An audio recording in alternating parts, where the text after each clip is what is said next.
Guys, ChaseWins.com, and it is Wednesday, the 16th of February, 2022, and first video back since Super Bowl. Congrats to everyone on another huge Super Bowl Sunday. Over 14 units of profit made. I mean, guys, we had props coming out of our ass. I mean, a lot of in-game and player props as to what they were going to do. Had the Rams to win the game, and we told everybody that I told everybody I wanted them to buy that line down from 3.5 to 3. Some people said they got it at 4. It was okay. Buying it at a full point still didn't matter. We were getting great odds even at buying it down. You weren't spending over $1.35 to $1.40. And I told everybody in this game, I truly did believe it was going to make a difference. That could be the difference of a win-loss, and that also could be the difference of a push and a loss, because this was a game where I did not see some massive blowout, even though I do still to this day believe that the overall difference and the overall gap between the overall talent that each team has, Rams and Bengals, was pretty substantial in favor of the Rams. But it's just Joe Burrow, just like I said in my write-up, is just not one of those kids you bet against. It's like betting against Tom Brady almost. And while I'm not even remotely comparing him to Tom Brady, I'm saying that in the sense of the kid just has a knack and feel for the game that many players, great players, superstar players, Hall of Fame players just don't have. He's got that Brady, Peyton Manning just knack for the game. In a lot of ways, he reminds me of Patrick Mahomes in the fact that he can be mobile. He's most certainly not as quick or the type of runner that Patrick can be and has been, but he is one of those people that's not scared to get out of the pocket and move when he needs to move. And if the only way they're going to pick up positive yardage is with his legs or with some throw that 90% of quarterbacks would not make, that's what he'll do, and he's successful at it so many more times than he's not. So hats off to Joe Burrow and the Cincinnati Bengals for an absolute breathtaking season. I honestly don't think that I've ever been more impressed while simultaneously being surprised at the way a season, ended up going all the way up until the end with a team that, going into this year, I mean, and just like I said at the beginning of the year, we don't know what Joe Burrow's made of as far as, NFL goes. Because you think about, he won a national championship with LSU in his final year, immediately goes in as one of the most highly touted number one picks in recent years. And, you go straight into a COVID year, and then you get hurt, and then, it's like, so what do you really have to base it on? And while I've said over and over again how I believed he was going to be a great quarterback, going to be someone that, barring that he stays healthy, and the reason you say that is because he did get hurt very early on. He was going to be a very successful long-term quarterback, somebody that would not just win a championship, probably multiple championships, and ride off into the sunset as a Hall of Famer. And I think that he just proved that theory to be true, again, barring he stays healthy, by what he did this past season. So, but congrats to everybody. We did have the Rams winning, but buying it down to 3 allowed us a push. We did not lose that game. But those props, I mean, we cashed in prop after prop after prop, picking up over 14 units of pure profit, as long as saying that you wagered what I told you to wager, and you wagered it for the amounts that I told you to wager them for, following my system, and capping off the year, now cashing in over 60 units for the NFL season. So congrats to everyone. And then coming into another week, good start to the week thus far, especially on Monday. Yesterday, kind of fudged up a little bit on a couple of games. The early games, as many early games as there was, especially in college basketball, that people, like the matchups because, Duke was playing or something like that, doesn't mean anything to me. I don't care who's playing. I don't care what the game is. If the game doesn't provide value or have an edge, or the market's not in the favor of making money, then I'm not going to play the game. And yesterday was one of those rare days where we came very close to not having any picks at all. And as games started around 7 o'clock, I was still knee deep in them. And it was about 7:30 where I finally decided on a handful of late games and started digging deeper into those because I found a small edge. Market shifted in our favor over the course of the next hour, and then just before 9 o'clock, we released some 10 p.m. and 10:30 games across the sports. Had a nice little play on the Kings, which I really liked. But why the Kings decided that they did not want to prevent any shots on goal from getting to the goalie, making him become severely overworked from the very beginning is beyond me. That cost them that game, and it is what it is. This month so far has been another incredible month. It's panning out to be just as good, if not more successful than the incredible January that we had, which is, saying something, especially considering that we get 3 less days in the month. But with Super Bowl Sunday being in February, that, almost 15 units of profit will definitely come in handy to make up for the loss of 3 overall days that we don't get to play. So a big day. You guys have been asking and chomping at the bit since Christmas, really. I haven't had a single day go by where, at least over the last 6 weeks, where somebody has not asked me, when are you going to have a game of the year? Whether it be NBA, college basketball, NHL, doesn't matter. When are you going to have a game of the year? And it's like I tell people, it's not like I planned for it. There have been so far, I went back and looked about an hour ago, there have so far across those 3 sports been 7 games that came close to what I thought was going to be a game of the year. A couple of them, by the time the lines were released, they just didn't pose enough value. Many of which, the value went down to game of the week status, dropping about 10% overall. We won those games. So sure, we could have released them as a game of the week or as a game of the year, and it would have won, but I'm not going to do that. If it does not rank out that way, I'm not going to risk, myself putting the wager on it of that substantial amount and giving it to my clients to do the same thing. It has to meet every criteria based on what I rank each game at, or each tier level. And if it doesn't get released as that. Or if it doesn't rank out at all, it doesn't get released. So things change. Personnel as far as players change.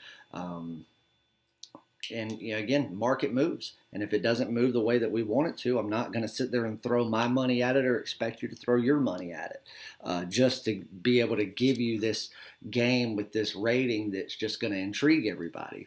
But I did tell you over the past couple of weeks that there was a 2-week period coming up, basically mid to end of February, where every sport, NHL, college basketball, and NBA, were all going to have multiple games that I believed could constitute as a game of the year play, all depending on, barring that teams are healthy, as healthy as they are at that point, or maybe even healthier if they were dealing with some injuries, and that the market was in our favor based on the odds, based on the line, and based on factors leading up to that game.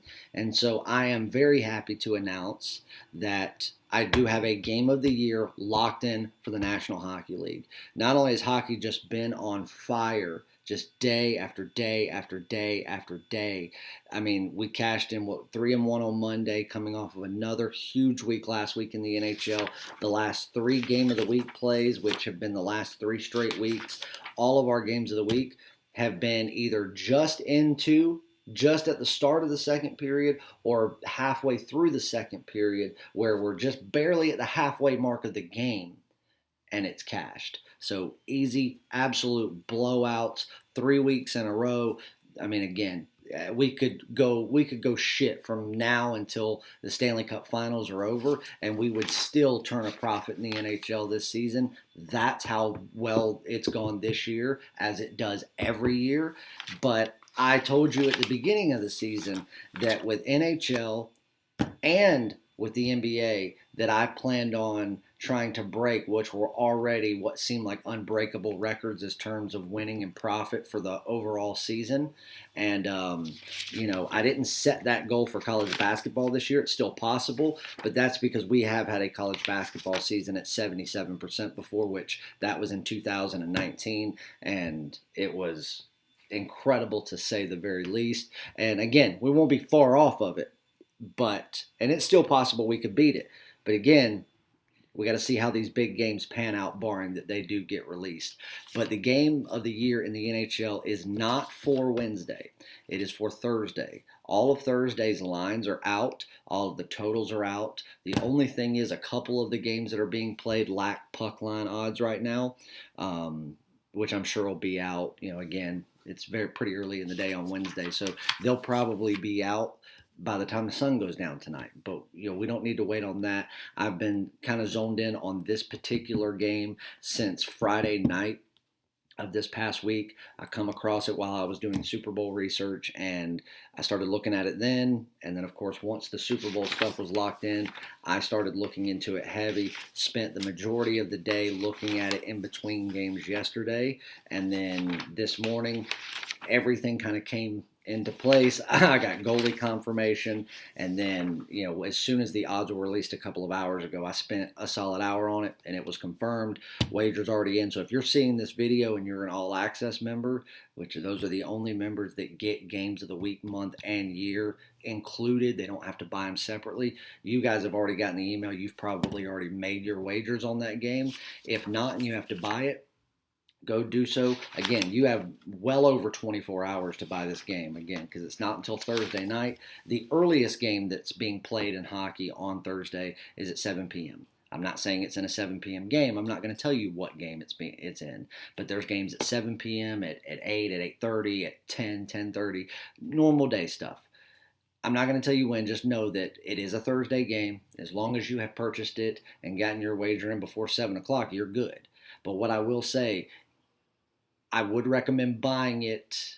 You don't have to buy it right this moment, but I would buy it before tomorrow, because I do expect and kind of foresee some movement here. I do foresee potentially, and again, I don't think it's going to move enough, odds wise, to make this wager change to where I would not wager it as a game of the year. But again, why not get the absolute most value you can out of it? It doesn't make sense. And because obviously there's going to be a lot of people wagering this game because of how many people are going to be getting this play, and bets are coming into the market at a substantial amount, as far as terms of size of bet, because it is a game of the year. By the time this puck drops tomorrow night, you are going to see, in my mind, and again, I could be wrong. Maybe it doesn't move, and that's great. But I foresee these odds changing against us to where you would have to maybe risk a little bit more. I'm not going to tell you what it's in or what it's on, but it could drop that value a little bit, or make you have to take just a hair bit bigger risk, which if you don't have to, don't. Again, usually game of the year plays are $199, and they come with a 7-day pure profit guarantee. If God forbid it were to lose, you get 7 days of all plays in all sports, absolutely free. Premium plays and top plays, no questions asked. Well, I'm going to keep that 7-day guarantee on this, but instead I'm going to do it half price. It's only going to be $99. So you can get that. It's already on the website if you're watching this video, chasewins.com. Purchase page. You'll see it the very first thing, NHL Game of the Year for Thursday, the 17th of February. Now, going back to the 16th, today, I do have a Game of the Week. I know this is going to be overshadowed by that Game of the Year. That's what people are going to be focusing on. But listen, that's over 24 hours from now. So don't let the profit for tomorrow, for a day that's not even here yet, cloud what you can be making today. So there is a Game of the Week today. This was not a Game of the Week that I was expecting. It was a game that I liked, and it was a game that I had circled and have had circled for over a week now, but I really did believe that the line was going to come out to where I would not see any value or edge within the line. It would just be too much of a risk. I didn't think there would be any financial benefit to it, and I believe that the market would be way too jumpy to settle on something. But I was wrong. It came out. I watched it throughout this morning, and to my surprise, while it did fluctuate over a full point, bouncing around a half point here, a half point there, basically going from one full point to another, which again, 1 point in college basketball is nothing. It allowed me to see that that's where this market's going to stay. If it were to shift a half point additional in either direction, Again, that does not change my rating really at all. Certainly not enough to change this play. If it went one way, it would just benefit us that much more. I'm not going to tell you. Well, I will tell you. 8 o'clock, you need to sign up for this game. There's a lot of 8 o'clock games going on tonight, so I'm not going to tell you which one it's in, but at 8:05 is when this game will officially tip off, and so you want to make sure that you are on it by 8 o'clock, because at 8 o'clock it will come off the site and you will not be able to get it. Games of the week, as always, are $50. They come with a 3-day pure profit guarantee. Win or you get 3 days of all plays in all sports, absolutely free. Premium and top plays, no questions asked. Now, looking ahead to the week, there is other things that I'm looking at in the NHL that could very well not just have us this game of the year tomorrow, but have us a game of the week or game of the month later on in the week, which would be great. Just more profit we can put in our pocket. Now, in the NBA, there is a game that I'm looking at tomorrow that has a slight potential of game of the week. But again, right now, it's about a 50-50 shot, depending on one factor that I don't think is going to come through. If it does, I'm locking it in, and we are going to go for it for sure. But again, we don't know yet. It all remains to be seen. Again, you're going to have the All-Star break after that on Friday, Saturday, the All-Star game on Sunday. Then you'll be back next week to normal NBA play, where we'll keep doing the normal winning that we do every day in the NBA. College basketball-wise, there is another big game I'm looking at this weekend that I do believe will have a big rating. Now, if it's a game of the week, obviously it'll just get released as a top play because we're releasing a game of the week tonight. But if it rates higher as a game of the month or year, I don't mind doing it in the same week. Again, I'm not ever going to complain about a week where, we can add more profit than we ever expected to in that week. So for tonight, there is going to be at least one daily top play that I've already locked in. I'm looking at a second, and I've got a little bit more work to do on it, but if everything goes the way that I hope and all of the information that I look up ends up panning out the way that I hope that it does, then there will be 2 daily top plays, just like we had last week where there was a game of the week and 2 daily top plays in the same day, and we cashed in all 3 of them like it was absolutely nothing. I hope we get to do the same thing here on Wednesday night. But at bare minimum, you will get a daily top play as well as a game of the week that are both locked in and ready to go, along with all of your premium plays that we've got for tonight in the NBA, the NHL, and as well as college basketball. Going to be a big night in college basketball tonight, obviously, with the game of the week. That game is posted as well. So I'll tell you now, go to the website, get on that. You have till 8 p.m. to get on that so you can play that with us. $50. And then some, either now, the earlier the better, so you don't risk any, these odds changing and losing any type of value whatsoever. The game of the month or the game of the year. But I make sure that you get on the game of the week, you get on the game of the year. You can spend $199 and you will get tonight's game of the week in college basketball, tomorrow night's game of the year in the National Hockey League, and you will get 3 days of all premium and daily top plays in all 3 sports. All of that for $200. $50 for the 3-day all sports pass, $50 for the game of the week, and $99, which is half price, for the game of the year. You can get that and you are set Wednesday, Thursday, and Friday on all premium plays, all daily top plays, including, the one that we have for tonight, possibly even the second we have for tonight, as well as tonight's big game of the week, and tomorrow's a huge game of the year. So that's what I'm saying. $200, that'll be the best $200 that you've ever spent. Everything comes with a pure profit guarantee, and then you can kick back, and on Friday, when you wake up and you see all that money in your pocket, Saturday, because you'll get Wednesday, Thursday, and Friday. On Saturday morning, when you wake up and you see all the profit that you've made, you'll have enough to go buy a 30-day all-access pass or all-sports pass, whatever you want. The remainder of a certain season. You can go and jump on MLB season if you want to. Whatever you want, you'll have the ability to do that just based off of what you make over the next 72 hours. And you'll get to go through the rest of the weekend and you'll get to go through for however long you want based on what you buy, and you'll still have profit left over after that purchase. So make sure you go do that. Let's get on some free plays for tonight, and I'll tell you what I like. One of them that I like, I hesitated with for a minute, and I'll tell you why. And it's because I don't believe that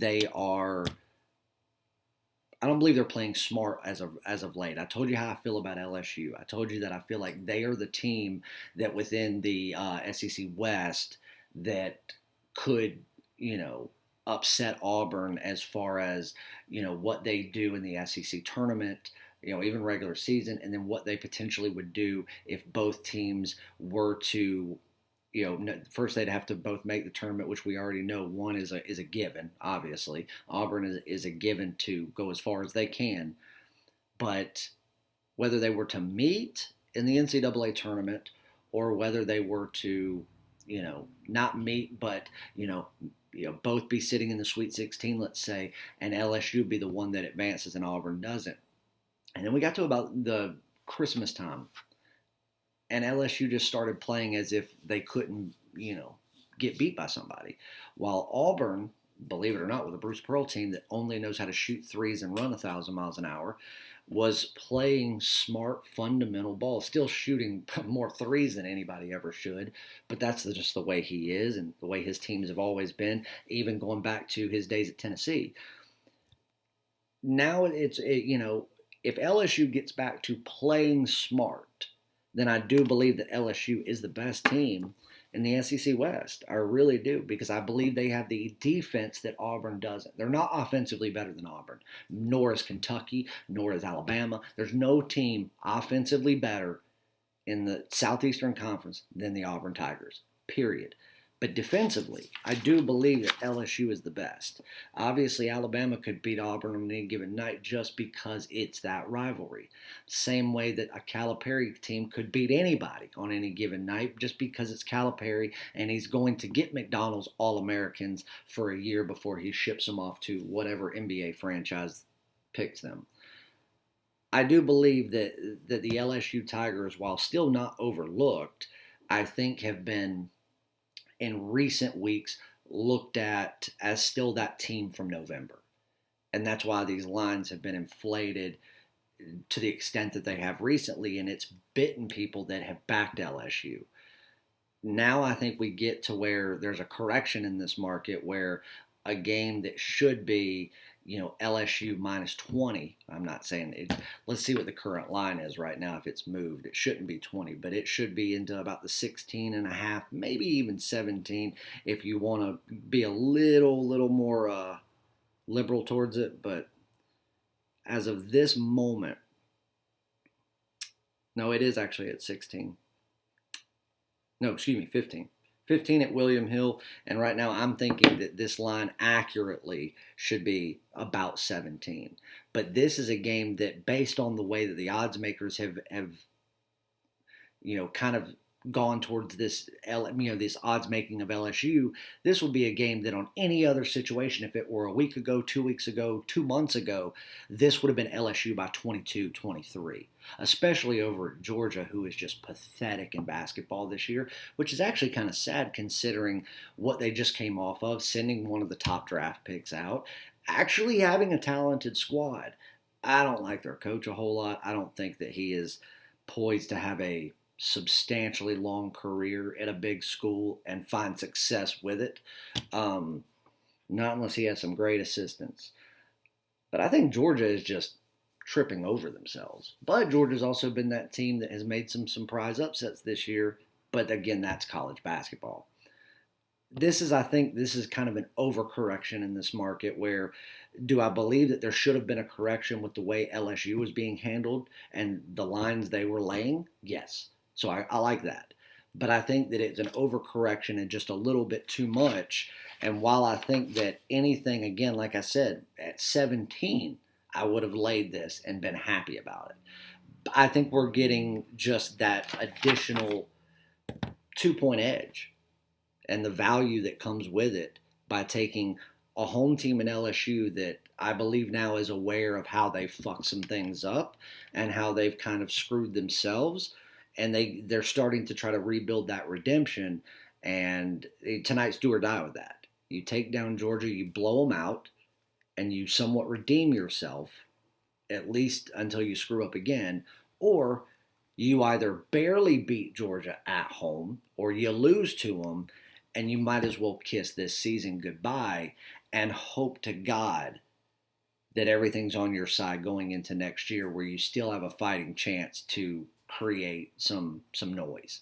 So I do believe that that's on their mind, the mind of their coaches, the mind of the players that this may be their last year. The players that are coming that know they're going to come back next year because they're not going to the NBA because they haven't gotten that true starting role. They're kind of coming in to fill minutes. I think it's on the mind of everybody, and I think they're going to go out focused to not just win the game, but to kind of make a statement at home in Baton Rouge. So, and plus, not only that, even though it was the football team in college, every team, especially if they're in conference, loves beating an opponent who won a national championship in a major sport. So, same thing with Alabama. Everybody loves beating Alabama in basketball, even when they're terrible, because Alabama wins a national championship in football. I don't get it, but that's just the way it is. And with Georgia being that team that, just that engine that just never could, Mark Richt days, even the Kirby Smart era up until now, to go out and do what they did this year, to get beat by Alabama the way they did, and then to come back and beat them in the national championship for what will go down as one of the wins of the decade for sure. LSU is going to be thinking about that too, as are the fans, now that Georgia basketball isn't on the map, but last year definitely put them more in the spotlight. So I'm going to go with LSU. I'm going to lay the 15. I'm going to lay it with confidence. And I tell you what, there's another one I'm going to give you. Let me look at something real quick. But that is going to be your official free play. LSU minus 15 against Georgia. And then the other one that I'm looking at tonight, and again, this one's probably going to confuse some people. I'm going to take Louisville plus 3 at home. I see a couple of 2.5s out there. And again, the way the money's coming in, it may get down to Louisville plus 2. So either way, as long as you're getting at least a full 2, I'd say I'd love to see 3, but definitely 2 points. Anything under 2, I think the value's gone. Louisville, not a great team. And that's being nice about it. They're 11-13 on the year. Miami, I told you going into the year, I thought they were one of the best teams in the ACC in terms of look ahead, what they have, coming into Miami, what they have as terms of players now that are just getting better and better that will return in the year to 2 years to follow this. And I do really like their coaching staff, and I believe that they are there, they are focused, and they're going to do what it takes to, at the very least, get Miami to a conference championship and get them to a tournament where they have a fighting chance. Do I think they're going to win a national championship? No. I don't believe that for a second. I believe Florida State has a better shot than they do, looking ahead to the next 5 years. But I do believe that Miami could be a team that's talked about every day by everybody in every corner of the country because of what they're able to do. I believe that Miami could be the Kentucky, the Anthony Davis era of Kentucky. I believe could be the style and what people think of when they think of Miami if done right. But I believe that Louisville's just one of those teams that just, they're a thorn in people's side. They know how to do it. Fundamentally, they're a great team who does it the right way. They're just not as talented as these teams that they're getting waxed by. I think Miami may come in here with a little bit of a big head, a little bit of a look ahead type syndrome where they're already looking to the next one. This shouldn't be no problem. Let me tell you something, man, Louisville, you go into the KFC Yum Center, I can promise you they are going to be ready to play you. Those fans are going to be ready, even though this is a game that, with a rivalry that doesn't really exist because Louisville's still fairly new to the ACC and Miami is hated by everybody. But I think Louisville, this is one of those games where they're going to come out and they're going to give 1,000% for 40 minutes and just try to wear Miami to death And if they can do it early and they can rattle them a bit, I think Miami starts tripping over their own feet. And if Louisville can hang on, I think they win this game outright at home. Again, Miami should win this game.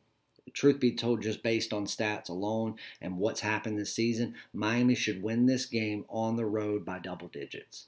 12 to 14 points, easy margin of victory for Miami at Louisville. But I don't believe it's going to happen tonight. It's going to take Louisville just being so cold shooting and making careless mistakes all night for that to happen, despite how Miami plays.